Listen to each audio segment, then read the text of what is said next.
Okay, I'll just show you how to stream music from your mobile through the Bluetooth audio system in this 2017 BMW X1. So first of all, we go over to music, and if you look here at the bottom, the track that's playing, click on the silver triangle and the silver circles. You'll see their iPhone and BMW 64894.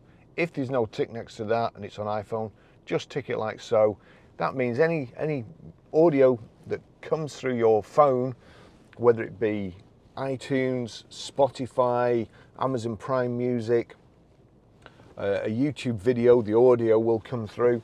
So that's it. We'll go back to there and we'll click play. I'm going to turn it down here over to the system, and you've got the media button, the top left hand, click media. Now you see there, that's on disc, and it's, there you go, it's no disc, so nothing's playing. So if I click media again, like so, it brings up another menu, and you'll see there, sound or external devices.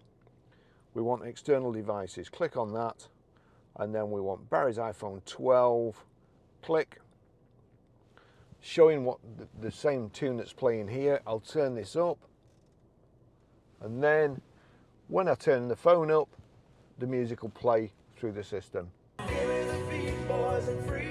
That's it. That's how you play music through the system.